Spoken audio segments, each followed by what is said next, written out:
Hey, Joe Rutherford. Hey, Joe Rutherford's here. Good morning to Joe- both of you. Good afternoon. Joe is our editorial page editor. He's been with the Journal for 44 years That's correct.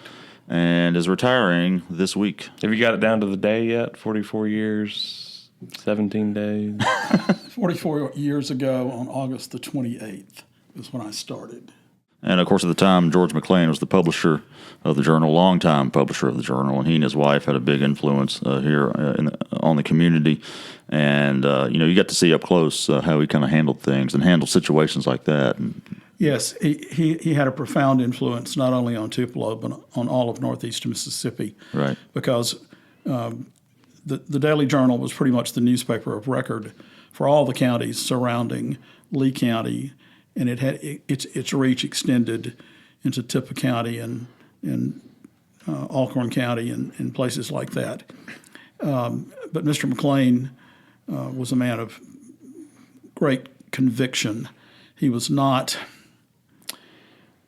not get up on platforms and rant and rave. He talked about an early version of what would Jesus do. Yeah. That was his method, and he was really good at it. And a lot of people, I think, started listening to that line of reasoning because of him.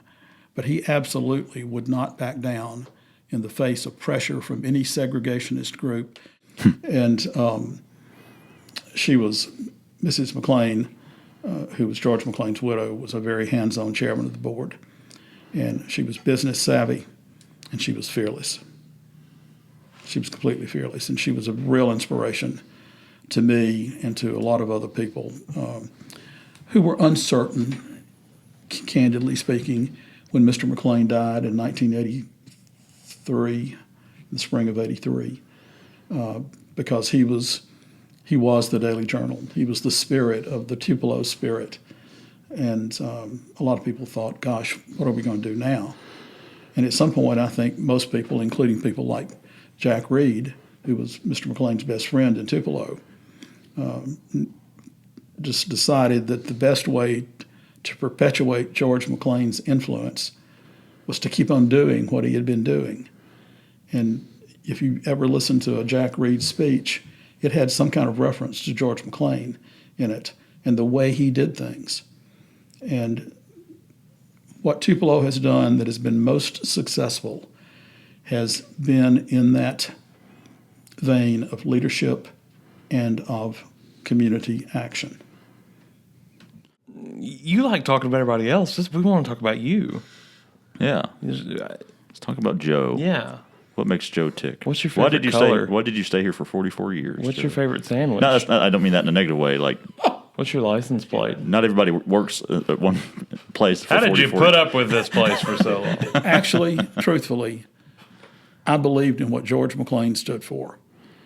He had taught a course for Vaughn Grisham, Tupelo's historian, at Ole Miss, and I had taken the course, and he brought people from Tupelo over there to speak about how Tupelo did things. And there were lots and lots of people in the class who were not from northeast Mississippi. And I'd known about George McLean. I had relatives here in Tupelo. And I thought, gee, I think I want to live in Tupelo. And when I got a job here, and I was actually working for him, he made an indelible imprint on my mind and on the way I viewed the world. And it has been a pleasure to try to live out his vision, not just for this newspaper, but for the whole community. And that gave me an opportunity in the broader sense to work with people or for people in a way, like Jack Reed Sr. and J.C. Whitehead and all those greatest generation people who came back from World War II and threw themselves into making Tupelo what it is today. So that made me tick professionally. What's your parting wisdom? My parting wisdom in terms of the Daily Journal would be it's founded on the best possible principles. It has progressive ideas that benefit everyone who wants to make a contribution. And in terms of Tupelo, there's just not a better place to live in the state of Mississippi. There are so many strengths in this community, and it is really a quite wonderful town. So I will stand up for Tupelo and for the Daily Journal for the rest of my days, because it shaped my life and made me happy. May I say one more You thing? Sure, may. go ahead. And then we're going to cut you off. One of the things that I hope everybody in this newspaper, in this newsroom, who works for this newspaper, and everybody who listens to this understands that progress in Northeast Mississippi is possible because so many people participate in making it.